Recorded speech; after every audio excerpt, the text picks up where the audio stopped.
You are listening to Lone Star Community Radio on 104.5 KCZW and 106.1 KZCC Conroe and worldwide on the irlonestar.com.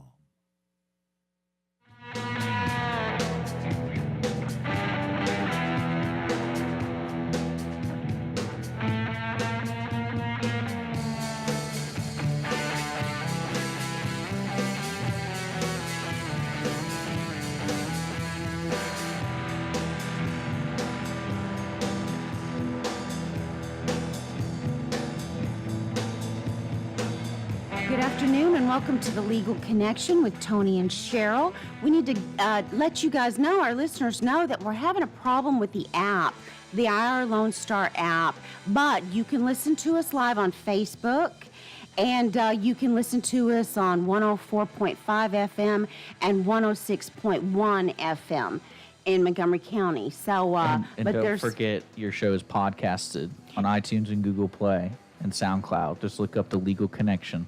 Right. And so it'll be available to listen on demand after the show. All right. Thank you, Dick. So, Tony Lynn Collins and Cheryl Ellsworth Jahani, we're here. We're two Texas licensed attorneys, and we're here as a public service for our listeners to help you with legal issues. We feel like that this is a way that we can contribute to the community. We are willing to talk about any legal issue that you want to talk about. You can send us suggestions for topics or questions that you have at questions at alegalconnectionshow.com. And today we are going to be talking about... When do you call an attorney? When do you get to the point where you feel like you need legal consultation, or can you handle it on your own?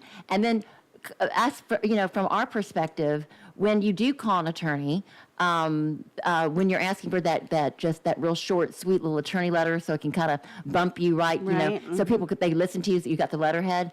We're going to kind of give you the perspective from what the attorney sees and does, and what you're asking for, and whether it's really the right thing to do for you, because it may not be. It may be a lot more complicated.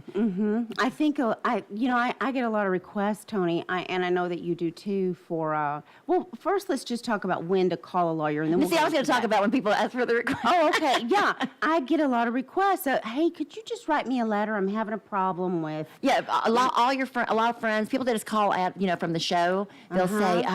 First, they kind of give you, I have a problem, and then, but you're not their attorney because you're not engaged with them, but you still have an attorney-client privilege to the extent that if somebody starts to open up to you, any attorney, they should keep it confidential. They're not going to disclose that because that's part of the deal. You should be able to call with a consultation and not worry about what you're saying going out. And I will say this, that when people go through a divorce, I've seen this happen in Montgomery County quite a bit. They sort of, I don't want to say attorney shop, but they lock their spouse out, not just from the house, but from getting a good attorney. It's true. Because by shopping them, and then once they've consulted and giving their information, it makes it difficult, or there may be a conflict for the husband or the wife, whoever the other party, the other spouse, to hire that attorney. Because now they've already heard your story. Yeah, so they've heard the story. From a different perspective. Right, and so, that's a big issue. I know that a lot of my clients I have to ask them first, who have you talked with, or ask them about what they're doing. I have to stop them before they go too far, so they don't breach, or I don't breach a canon of ethics by taking their case when I've already heard their spouse's side of it already, and the spouse may have wanted to harm me. So that's kind of a legal limbo. But that's one of the issues. People call and they started giving you information, and you have to kind of pull back a little bit and let them know. I always ask people when they first call me if they'll just email me first, just with the topic and who they are, so I can run through to make sure there's no conflict. And before I even talk to them on the phone, I'll say, and usually I don't get all the facts anyway unless they email me, so I have to kind of glean it that way. So that's usually the best thing to do. But if you don't, and you're doing it for your friends, like this little attorney letter for deceptive trade practices, or like recently my daughter got her car booted, and which is a real racket in Austin. I know. I had no idea. It's a racket, period. Oh my gosh. They just were stopped for like 5 minutes because there was no parking and no signs that you can park here. And these people were booting everybody and getting away with it. And the only way you could get them to take the boot off is to pay them $150. Yeah. And when I looked it up, they weren't even a real company. It was like, oh my gosh, they have a boot and they're booting people. So how do you sue something that's not even real? And it's not enough money to hire an attorney. No, but it's because my not. daughter was asking about it, of course, I'm going to get involved with Right, it. And, right. you know, but it's the same kind of thing. So what we were discussing is how many times in the last week have you been contacted by someone that you don't know that has asked you to engage or employ you to write a short little letter to have some muscle behind what they want? About 3 times. Just this week. Okay. Yeah. And you're nicer than I am, because when I get that, I'll usually step back now, because I learned after doing it so many times that it's extremely time consuming. Oh, no, I didn't do that for them. I mean, there are other letters they I've asked, written okay. for people that I know. Because it's usually a full blown suit. It's not just a cute little letter. Well, see, and that's the misconception is that, you know, I get from friends. Strangers, you know, it's different. People that I don't know, I just think more objectively about Yes, what it is I would commit myself to do. But from friends, I get a lot of requests of, oh, you know, I'm having an issue with my dog breeder, and I already paid him $3,500, and now they want me to pay another $2,000. And would you just write them a letter? Yeah. And like, you know, I'm just gonna they in their mind, their understanding of a letter of representation from an attorney is, dear dog breeder, back off or we'll sue. Love, Cheryl. Yes. And that's not it I at got all. that with, oh, my kids didn't get the right swimming lessons. I thought that they did. It just wasn't up to what they wanted. So write a letter. Or my accountant didn't do this right. And it's like, oh my gosh, I'm taking on everybody's problems, and I'm already taking on, you know, real clients. And I want to help. I really want to help. But then I find myself writing this 2.5 single-spaced letter. And you can't really write it until you get all the facts. So you With all basically the facts taken the and case the on. law. Right. Suddenly you are the engaged attorney. Right. And you didn't get any 1 cent for it. And I don't usually look for it. The problem is Right. that if you do that for too many people, Yeah. you have no time to live. No, you really don't. And you end up, you just end up not getting compensated, and then you just think, I'm never, ever going to do You this feel pretty good again. if it does work out in the long run. The problem is, I've done that on one case recently, and it ended up being a full-blown 2-year-long debacle. And they did finally get their $50,000, but it was drafting pleadings and sending it to the other Right. side to say, you know, this is what's going to be sent. If, you know, can we work this out? It ended up being a full-blown case. Yeah. Over something that, but this case should never have been a full-blown case. When I heard the situation, it was just simply a letter, because it was so logical that it should just be resolved. By the way, here, I understand what's going on, and I'm an attorney, and so are you, or whatever the, you know, the facts are. But it's obvious that this should be resolved, and they're just digging their heels in. And instead, what happens is the other side digs their heels in. Right. And you've got this, And then you're this in it. standoff on something that has no merit, really. It's like, are we really going to court over this? There's not enough money involved that my client should even have to pay me. And so you have this sort of ethical dilemma where you've stepped into it, and now you're in the, you know, the melee. Mire, right. But anyway, so that kind of segues, and we're going to talk about some more stories about that, into when do you call a lawyer, whether it's your friend or just somebody that you're calling out of the phone book or from this show, because at some point there may be some money involved. It won't be just a pro bono. It may be a full-fledged, you know, knockdown, drag-out fight. And I like we were discussing not too long ago, you picked up a case from another attorney who kind of deceived you into what the work was that you were doing, and it ended up that you did the lion's share of it because this attorney was just dumping it on you because he didn't want to do it. I didn't have the time. Yeah, he didn't have the time, and I wonder if he had the patience. Yeah. Probably not. Right. But it's even with other attorneys, you have to be careful if they You wanna really do. throw a case over to you. Are they really just busy? Usually, attorneys don't throw attorneys other cases. They're just busy. There's a consultation fee involved with that. I get lots and lots of car wreck cases, and I don't touch car wreck cases anymore. Why? Because I've got some good friends that I went to law school with that I've known just forever that are like the hammer. I mean, they can get you The hammer. so much money, and that's all they they do. Yeah. They've got it down to a science, and they have just the personality type to do it. They know all the players.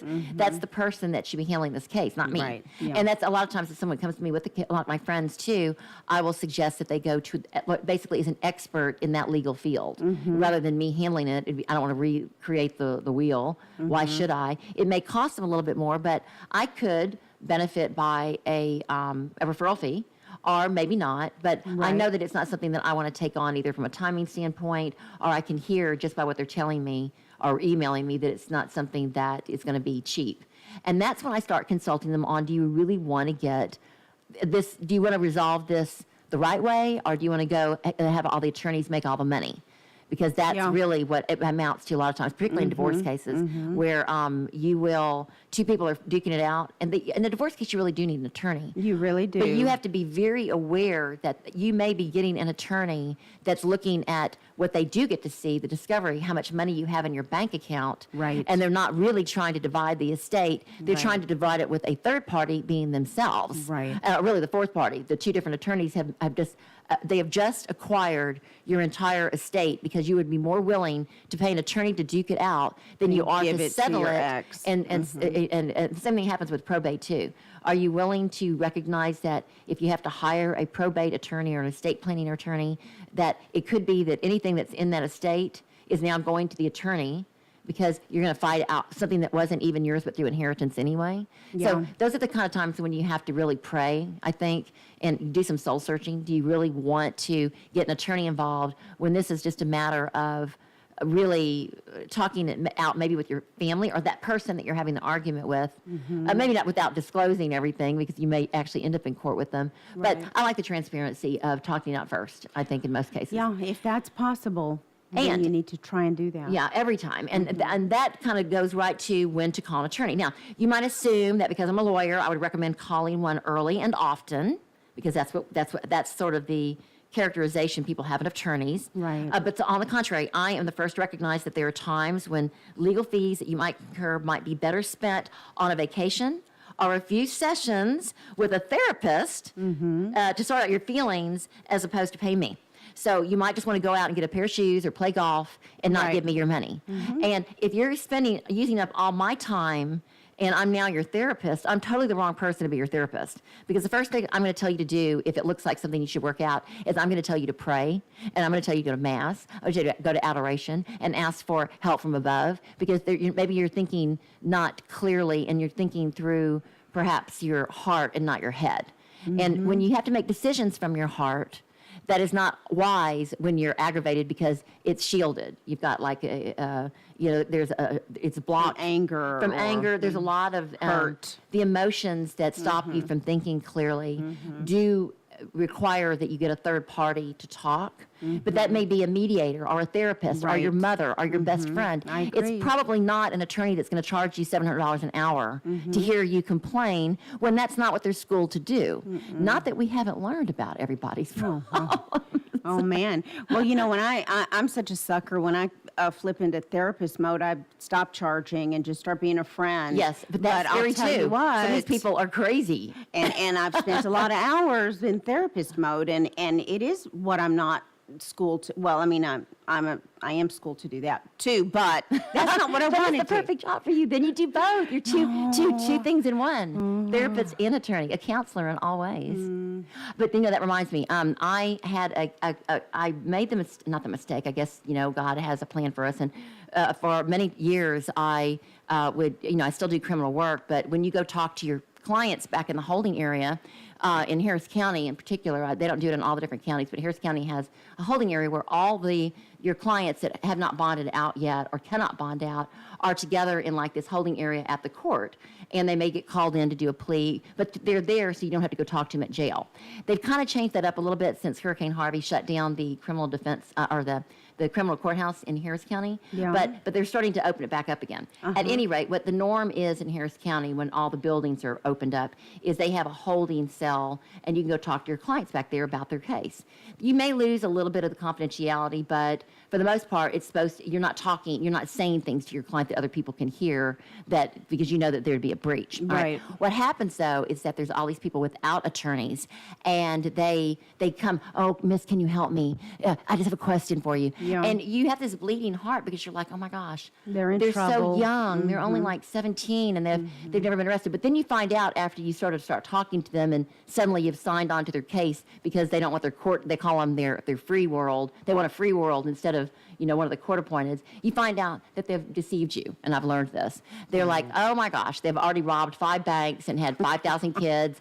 They're not from this country. Not that that's an issue, but it is if they're going to stuck in ICE. So their case is so much more than I ever knew. So what happens is you take on these cases because these people, you're a bleeding heart, and then you become friends with them because their lives are such a pathetic mess of And what they're they've internal, done. so they And then you bond meet their with you. family, and then they refer you because they know you're free, and then you've got all these friends in low places, just like the song. Just like Garth Brooks.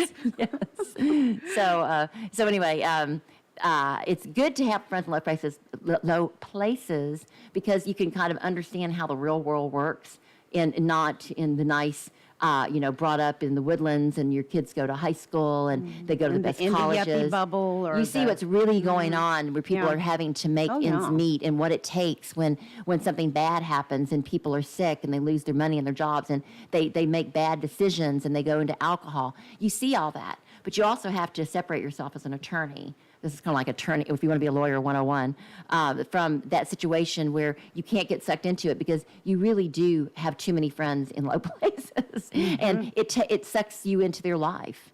And you're going across town to the slums of Westwood Mall, and where what used to be nice areas, but where now gunshots are the norm. Yeah. And that's not a good place for anybody to No, be. no. Pretty dangerous for your attorney.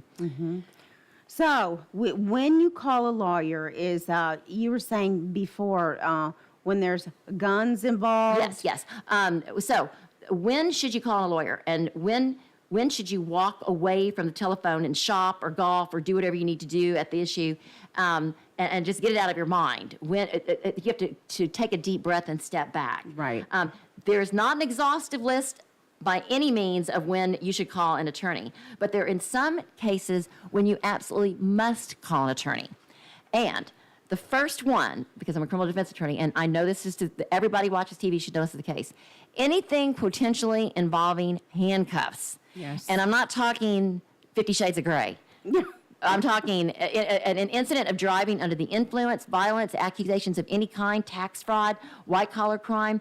You want to get an attorney involved immediately because your Fifth Amendment right it needs to be exercised, and it's best to tell that officer or any of that person in authority that's come and raided your house, and you have no idea why they're there, and they may not even be in the right house, or they've got a subpoena and they're trying to knock your door down Right. for a search warrant. It may not even be a search warrant. Right. It may not even be an officer. Right. You want to immediately get on that phone and get a lawyer involved. Very, very important, okay? If you've suffered bodily harm and are been in an accident or caused one, you absolutely must call an attorney, because that's when you need to consult before you start talking. Okay. Well, listen, we're going to take a quick break, and we will be back in just a couple of seconds, minutes, 1 minute, 2 minutes, right after the break. That is true.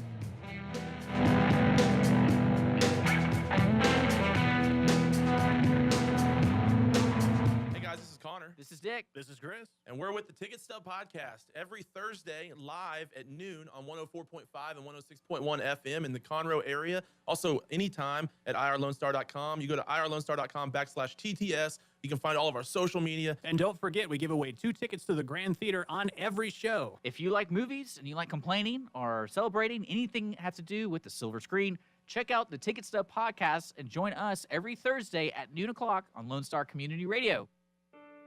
What is homelessness? Have you seen parents struggle to find a job without having transportation or childcare? What about the children sleeping in cars with nothing to eat? Families shouldn't have to struggle to survive, and children should not be homeless. Family Promise of Montgomery County serves the needs of homeless families and their children. Learn about ways you can help and learn about partnership opportunities at www.familypromiseofmc.org or call our day center at 936 441-8778. Lone Star Community Radio is Montgomery County's radio station with talk, music, weather, and traffic for Montgomery County. Have a question, comment about one of our shows? Want to know how to reach a host? Just contact the station on irlonestar.com or call in and leave a message at 936-647-3776. Get involved with your community with Lone Star Community Radio. We have the safest food supply in the world. Strict laws and regulations restrict the usage of hormones, antibiotics, and pesticides within our food supply. Production agriculture practices and technologies such as the use of GMOs, which is not any more or less risky than conventional crop production, has allowed American farmers to produce more food on less acres in environmentally sound ways. Find out more online at pathtotheplate.tamu.edu. We are Texas A&M AgriLife Extension, helping Texans make lives better.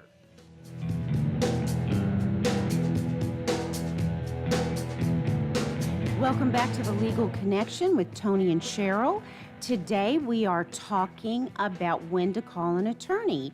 And Tony, right before the break, you were talking about when we need to call an attorney. We were talking over the break about when to ask for an attorney and when you should not talk to the police or talk to whoever has shown up to the feds. Has shown up if to you're a question you. law-abiding citizen and you've never been arrested and you've never had any run-ins except for maybe being pulled over for a ticket, and even Right. that may require some thought process, not just being scared and pulling over. Or worse yet, what my clients do, they don't stop; they just evade for as long as they can because they're so afraid. Not a good thing. If I guess first and foremost, we've talked about this before. If there's a policeman behind you or you think they're behind you, first they may not be after you, so you want to pull over. But pull over anyway because it may be that they'll say you're evading, and I right. get that all the time. I mean, not all the time, but many times I found that what my clients told me and what's on the video, like we talked last show, is not the same, and you need to get the video to see who's telling the truth, the officer or your client.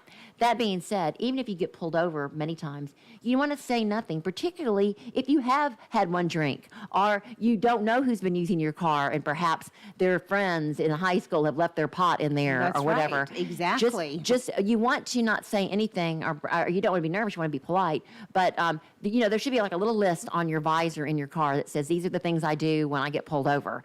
And you are polite. You don't get out of the car because that may be, alert as them. threatening. You just, there's a list, but the one thing I always say is, and this is weird for someone that talks so much, less is more. If you get pulled over, less is more. They're polite, they want to talk to you, but you may be incriminating yourself or bringing something to their attention that will get you in trouble. And I was in court yesterday, which is a perfect example.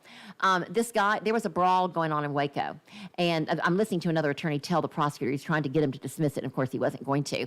And he said that his client was the witness to an assault at a club, and that he was giving the officer what happened. He's like, this person was here. He was giving him the fact set. And then when he's all done, and he was just out there in the parking lot kind of giving up, the officer says, have you been drinking? Well, he was at a bar. Of course he had been drinking. He wasn't driving or anything.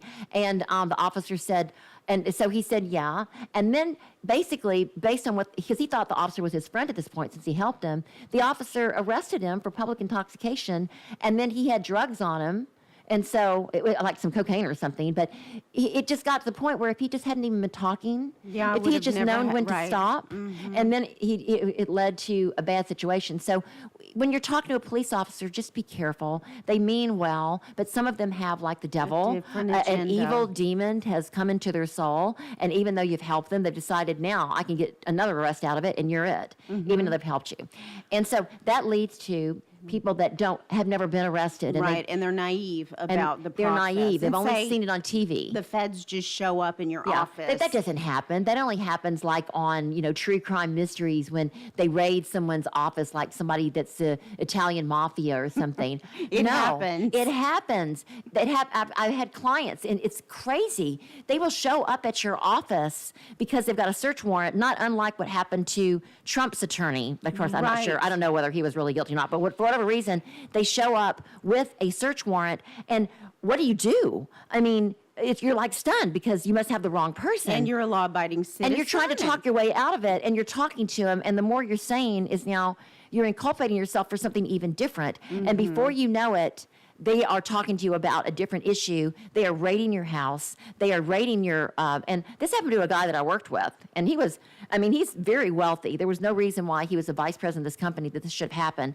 But another person at this oil company accused him of putting in contracts where he got self-dealing, where he got money, which didn't happen. Yeah. But he was accused of it. Accused of it, so they raided. And they came and they raided, and his life fell apart. Oh, yeah. He had to end up taking a 10-year deferred on something he didn't even do because he couldn't get his life back because he opened up his mouth. And this is a guy that should have known better. He was a vice president of an oil company, but he didn't. So what he should have done was the minute they came through the door. The minute they showed up with a search warrant, first his secretary should have called and said, they're heading towards your office. Yes. Get your attorney on the phone because you don't always have your phone available when they show up. And then he says, I'm not going to talk to you without my attorney, or I'm going to talk to an Don't try to attorney. talk your way out of it, high dollar, white collar people, or whoever you are. Just the first thing you want to do is something like that happens and it stuns you is contact an attorney or your attorney immediately. Because it's if they've got a search warrant, it's criminal.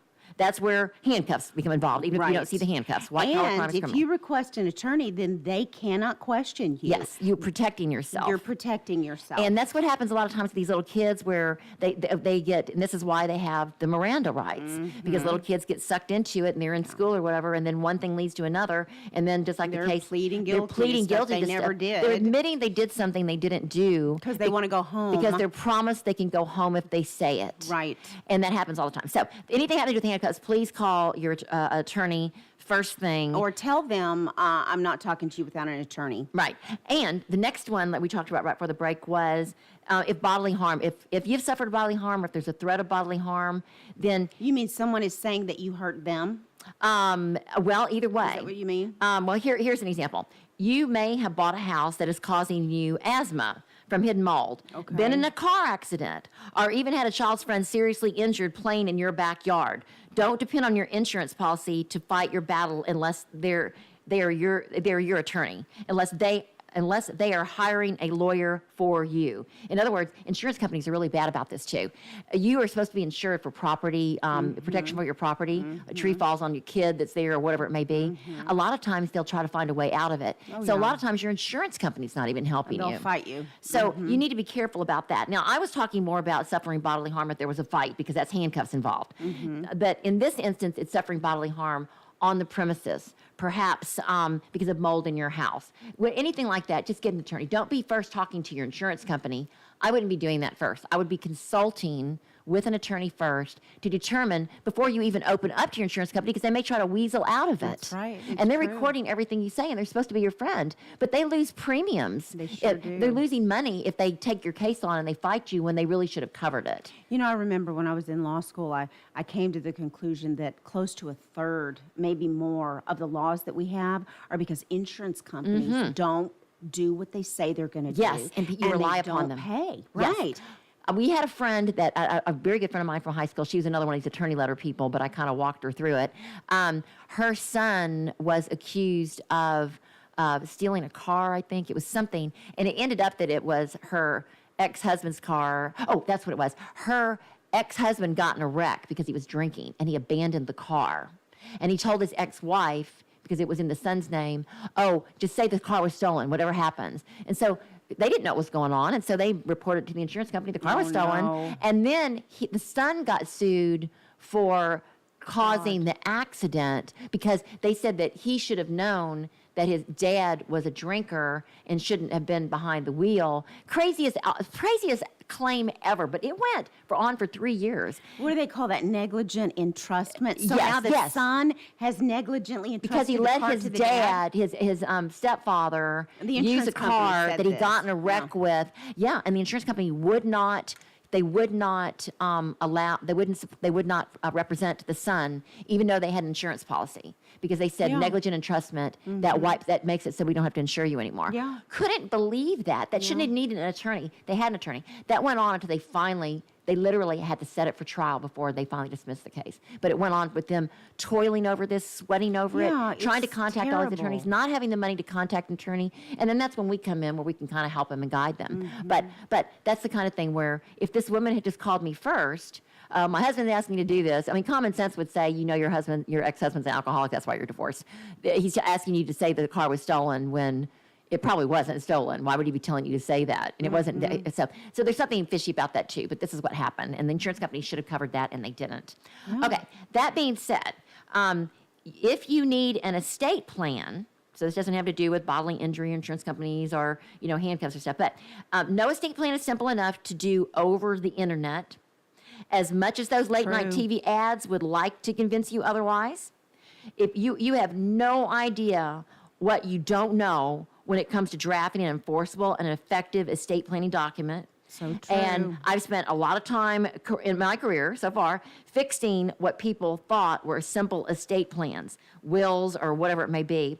This money for your estate planning will be money well spent.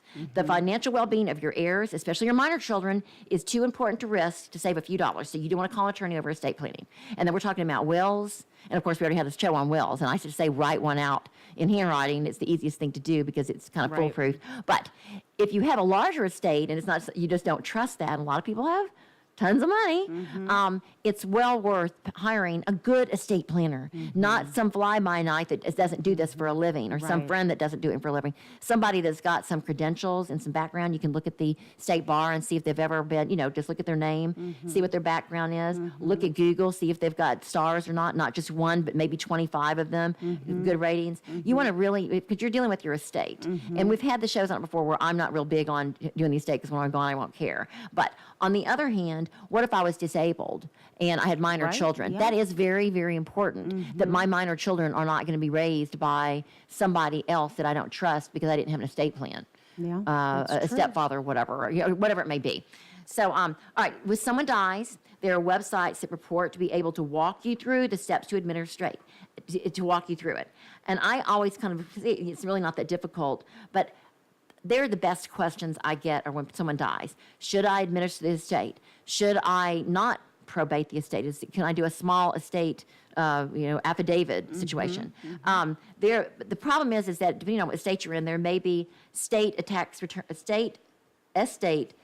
returns due, and it's not as easy as just knowing what Texas law is, and so you need to get a little bit more information. So you really do want to call an expert when it comes to big estates where somebody has died. Now, if you are asked to sign a contract, no matter what it is, if you're having reservations about it, hold off and just read it, because your signature is going to bind you to that. Don't flippantly sign something just because you're making somebody happy. I completely agree with that. We're talking about leases, and so many times people say, well, I didn't know. Well, you know, unless you were incompetent and you can prove it, or there was some other duress involved, then you're not getting out of that contract. And you probably weren't incompetent, no matter how incompetent you may feel. If someone puts a contract in front of you, and this happens with real estate all the time, sit back. You don't have to sign it right then. It's not the deal of the century. If it was, they wouldn't have to be making you sign it right then. That's so true. When long-term commitments and large sum of monies are involved, such as buying or selling a house, a business, a book, a screenplay, an idea, call a lawyer who specializes in that kind of contract. Don't give away the farm. That's what happened to the Victoria's Secret guy, the guy that had the idea for Victoria's Secret, and he made millions of dollars, and he opened Victoria's Secrets out in the San Francisco area. Yeah. And some one of these big investor kind of guys like, hey, I like the mail order thing with cute girls, and they came up with the idea that Victoria's Secret, because I don't know if I told you the story, but the guy that started Victoria's Secret came up with the idea because he went into a place to buy his wife some underwear for her, for them, some pretty underwear, which, really was unheard of, I guess, back in the early 70s. But in Victorian era, they all had beautiful underwear. So we went in and he said that all of the salespeople were treating him like he was a pariah, like a sex offender, because he was trying to buy his wife some pretty underwear. And he said it was all flannel and, mamsy-pamsy, granny pants and stuff. And he's like, this is not what I want to see my beautiful wife in. I'm just out of college. And so he came up with the idea. He came up with the idea that they should do this mail order because men were embarrassed to go in, and they should have beautiful underwear for women, And so he came up with the plan, and they got it started, and they someone stole it from him? Well, he opened 5 stores that took off like you would not believe. Okay. Each one that opened up in the San Francisco area was better than the next. And it was amazing. And so what happened was an investor came up, and they wanted him, they said, we don't want to go in partnership with you. We want to buy it. And so he sold, if I believe the amount was right, he sold his entire idea and everything, didn't reserve anything for $1 million or something that was nothing. Oh, good The guy night. that bought it, it's like a billion, He's a same gazillionaire. thing. And this guy committed suicide by jumping off the Golden Gate Bridge the like one who 7 years. lost all the money? Yeah, 7 years later. He could never recoup But that. remember, for our listeners, that's on a signature. Don't sign something. I agree with Tony completely. Listen, we're going to take a quick break, and we'll be back after the break. The Legal Connection with Tony and Cheryl.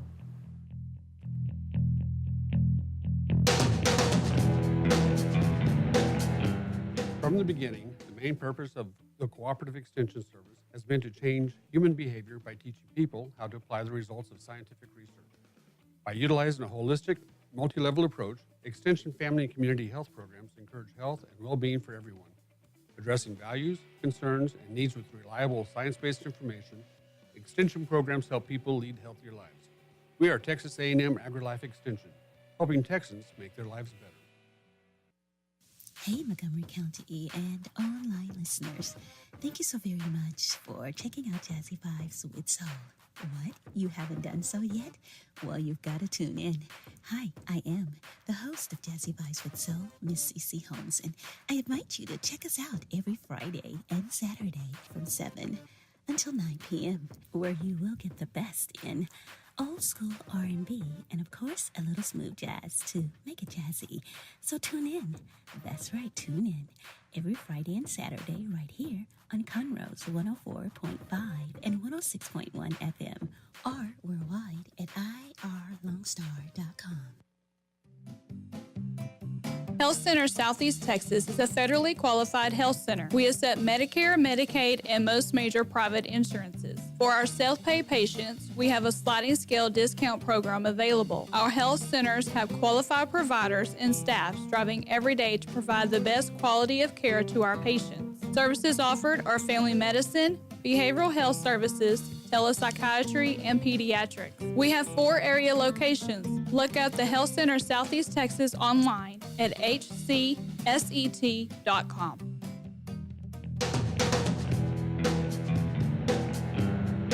Welcome back to the Legal Connection with Tony and Cheryl. Today, Tony and I are here talking about when to contact an attorney.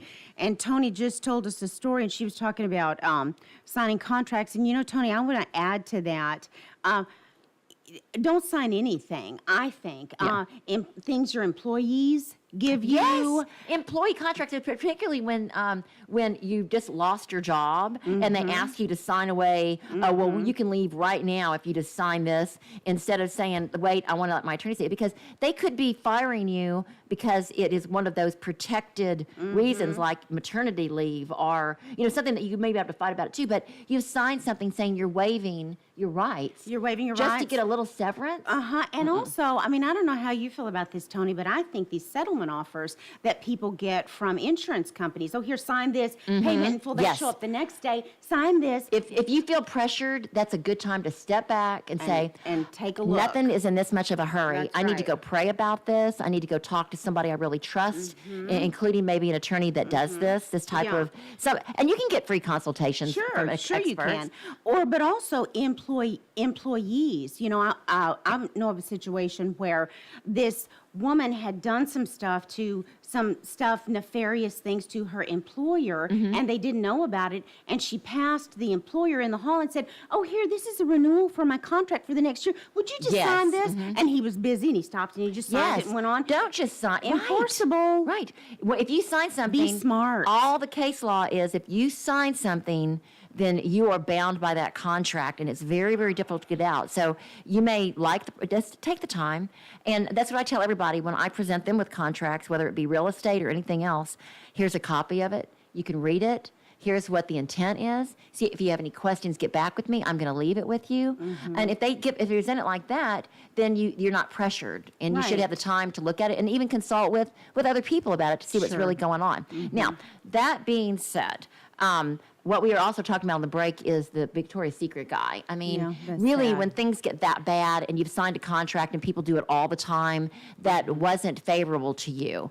I had another client that she signed a contract when she wanted to sell her house to so that when she wanted to sell her house at the same time she wanted to buy a house. So she signed a buyer's broker's agreement because the real estate agent sort of did lie to her, saying, "Well, I can only put an offer in on this house if you sign this agreement that I'm your only agent."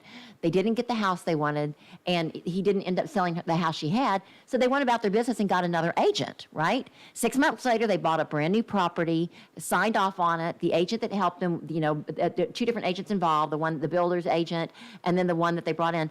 Well, the guy that she signed the contract with said, "Oh, did you find?" She just mentioned. She goes, "Oh, by the way, we finally found a house." She was just talking with him, and I can't remember how it came up, but he said, "Oh, well, great." And then he sends over to the builder when she tells him a little about it. "Here's the buyer agreement. You owe me the $20,000 at commission." It is still in court right now. Is it really? Because he deceived her. She didn't have to sign a buyer's agent agreement for her to put a contract in. That was a lie. But don't those things, so if she mistakenly signed something, Mm-hmm. I mean, doesn't that sort of expire by reasonable terms within 3 months? Well, it does but she waited, it was 6 months and it was right at the 6 month mark. And the problem is that it was fraud because she detrimentally relied upon a false statement to her disadvantage. She was injured by it. And so that's fraud. So fraud is voidable, but you have to prove fraud, and you may be in court forever trying to prove fraud. And this is another thing that I want to say that Tony and I are talking about is that it's enforceable if you sign it, but if it's not enforceable, then it's our job to go back in and pull the contract apart and say, Right. This is an invalid clause, this is invalid, this is against public policy. You would have to be, in order for a fraud case to really stick, you would have to have been injured by it. So the person that signed it have to have a personal injury. There are elements. There has to be a that damage have to it. be You can't sign and say, "Well, I agree by this contract that the sky is green." Well, that's not fraud. Obviously, it's not green. Right. And you didn't have any injury because it was just something. It wasn't really even a contract because it was just something you agreed to. So there's all these different things you have to look at, but be real careful when you sign stuff. Okay. Now, that being said, the bottom line is the Texas Supreme Court, and probably all over the United States, but very specifically, there is case law after case law that says if you sign something, you are held and bound to that contract. And if you want to invite attorney's fees that you very likely could lose, because a lot of times you are stuck with that contract, like when people buy the car. We had the show on the cars. You sign the contract, it's not lemon law, you're going to get stuck with it. Even though you didn't have the mechanic come in, there may be some ways to get out of it, but perhaps not. Do not buy that car until your mechanic looks at it. You look at the terms. If you need to have an attorney review, it's pretty easy to review a car contract before you sign it. It would be worth the $500, even if it wasn't easy to review, before you buy a $20,000 car that's a lemon. Yeah, that's true. So that being said, just be really careful about that. Now, if you're getting a divorce or a legal separation, if you have no experience, if you have no expensive property, minimal debt, and no children, you may be able to do this yourself. I see it all the time. If it's a short-term marriage, there's nothing involved, it was just a mistake, like Britney Spears, of course, hers would be a lot of money involved, you may be able to do your own divorce because all a divorce is custody of the children and a property split. If there's no property and there's no kids, what are you fighting about? Right. Just get in there and get it legally separated. And if you don't do that, you may have the liability that your spouse, like people say married forever and just don't go through with the process, you may have liability for what your spouse is accruing debt-wise, or on the other hand, if you look at it the other way, you could, I guess, benefit by it. If your spouse won the lotto, then you're going to get half of it too. So in that kind of situation, you do want to consult with somebody if there's some money involved. And even if there's not, it's better not to let it drag on forever because you don't know what they're doing and you could be liable for it and they can put your name on all kind of things and that kind of stuff. That's true. So you can probably take care of this stuff. There's not a lot of money involved for it. There's just the filing fee and sometimes you can an indigent affidavit not to even have to pay the fee if you apply for it. And I think you can do that in Montgomery County, but I'm not sure. I think you can, and I know you can. You can file an affidavit to get your divorce done through an indigency, would not have to pay the filing fee. And if you are smart, they even have a form you can fill out in Montgomery County to actually go through the process. And you may have to ask an attorney for some guidance, but for the most part, I've seen people that have no experience whatsoever do their own annulments and their own divorces. Well, and they have that legal aid where they'll help you. Yeah, but there's so many people that are in line for that. And if you go with legal aid and you've got kids and kids by several different well, marriages, that's too all the people that call that would say, "Oh, Miss Tony, we went to, whatever the legal aids are, and they haven't gotten to us yet." Meanwhile, the kids may be being abused. There's no child support coming in. The husband has already abandoned you. He's having kids with, several other women. I'm not talking about like Houston Volunteer Lawyers. I'm talking about that right across from the courthouse, the law library there. There's a paralegal, and I've seen Oh, her they have that in walk- Montgomery County. Now, I didn't know Yeah, that. and I've seen them walk people through these Oh, things. nice. Yeah, it's a I really did nice not know service. that. I thought you had, because I worked for the legal clinic when I was, in law school, and that one was a long line. Okay, but that being said, if there has been any kind of domestic violence, significant wealth or debt, kids, and even cherished pets, call an attorney to help you. Right. Don't act as your own. In some cases, both members of a couple may be able to use the same attorney. If you can get them to sign the mediation agreement, if they're agreeable to the solution, so they can get all the paperwork done properly. And I've done that before too. Kind of comes back to bite you hesitant to do that. because then one of them says, "Well, you were their attorney, you were their Yes, attorney," I'm afraid of that. and then they fight later about it. But I don't like that so much. But you can do it. Best thing of all, though, is if you can work it out, try to work it out. And there's just 3 other little things that I want to add before we kind of get into some other topics. And that is the 3 reasons that people delay in calling an attorney. Okay, They what don't, are those? the reason they don't, they think that they don't need to and will be able to resolve it without doing so. That may be the case. It could be that the best thing to do is not let the attorneys make all the money. Is that they're cheapos in there is one of the reasons? They may not have the money. They may be borrowing the money from their mother. Well, the thing that bothers me is when someone really, really needs an attorney and they have the money, but they don't want to call an attorney because they don't want to spend any money. Right. But, I mean, that is not a good decision. Right, no. And being embarrassed that you're telling somebody else your problems, that's never been an issue with my clients. They tell me everything. But if that is your issue because you're like uppity and have all this money and stuff, it's an attorney-client privilege, and you need to go that direction, which reminds me, we were talking about this earlier. If your accountant, if you're like the dance mom, she got in trouble and that she went to prison for a while and she should have had an attorney, she should have had an attorney to help her with her taxes because you don't have attorney-client privilege or CPA client privilege. If you have any questions about what you may owe in taxes or debt, you want to consult with an attorney because there's an attorney-client privilege with that. And maybe an attorney that's also a CPA. That would be well worth your cost. So anyway, that being said, if you can resolve an issue amicably, and there's not a lot of money involved, and this is when you're talking about within your business, within a family, when you could talk it out before hiring an attorney if there's not an abuse situation or, like we discussed. Because if you can narrow down your issues to something that the attorney really can help you with, it's well worth your money to consult on those issues. So that's kind of where that's what I have to say about that. Well, Tony, we're almost out of time here, but I wanted to talk about quickly about the attorney representation letter again. I know we talked about it at the beginning, but in light of when to call an attorney and oh, that reminds me. Let me hit these 4 things really, really quick. These are really important. I just forgot about it. Do not call an attorney. Walk away from the phone. When you should be smelling flowers, seeing a therapist, or going shopping, when it's just a matter of principle. Do not call attorney because you're digging your heels in. No kidding. When your neighbor has planted bamboo on your property line or a tree is hanging over your fence, do not call an attorney. Go talk to your neighbor. Right. It's ridiculous.